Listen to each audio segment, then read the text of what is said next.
Flooding kills over 100 people each year. In fact, floods are the most common type of disaster because whenever there's any other kind of disaster, floodings usually follow. If your building catches on fire, the pipes break, you'll have flooding. If there's a hurricane or a tornado, levees and dams can be damaged, causing flooding. A hurricane brings massive amounts of water and flooding. When there are large-scale forest fires, the ground begins to give and usually causes flooding. Being informed and prepared before a flood happens can make the difference between life and death. Here are my top tips to stay safe. Number 1, stay informed and understand the terminology. Most TV stations offer apps to provide news, weather, and emergency updates. Download the app to your phone or tablet. Know the terminology. A flood watch means conditions are right for a flooding to occur in your area. Remain alert for the latest updates and emergency instructions. A flood warning means that a flood is either happening or will happen shortly. Number 2, prepare your family well in advance of severe weather.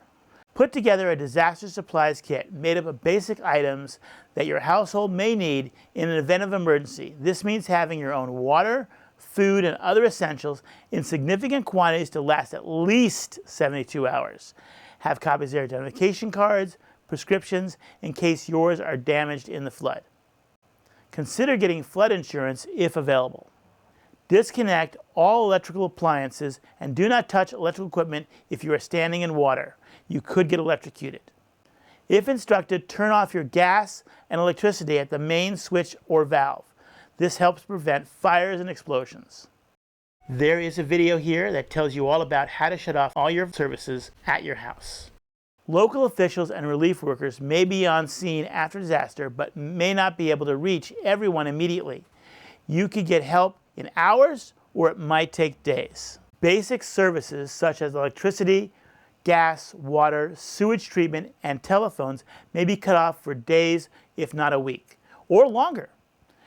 Your supply kit should contain items to help you manage during these outages. 3, have an emergency communications plan in place that all members of your family can understand. Many families experience unneeded stress when a disaster strikes because they do not have a plan in place to be warned, stay safe, and find one another after the storm has passed. Have 3 places to meet in different areas as the first or second may be unsafe. Number 4, know about flooding and know what to watch for. Familiarize yourself with local emergency plans. Know where to go and how to get there should you need to get to higher ground, the highest level of a building, or to evacuate. Know how to get there on foot, as roads may be closed to vehicle traffic. Move immediately to higher ground or an evacuation center as directed by authorities. 5, turn around, don't drown.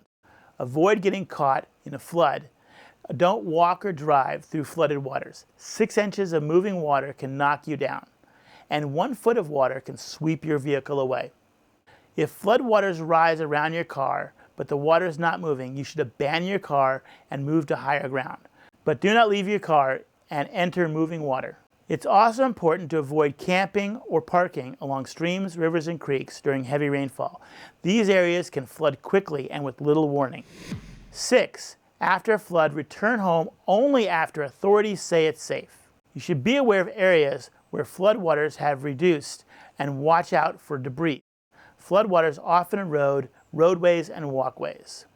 Do not attempt to drive through areas that are still flooded. Avoid standing water as it may be electrically charged from underground power lines. Also, you should photograph damage to your property for insurance purposes.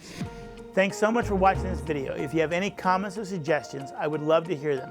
Put them in the comments section below. Also, please remember to give a thumbs up and subscribe to my channel so I can get you the up-to-date information to survive and thrive in any emergency situation.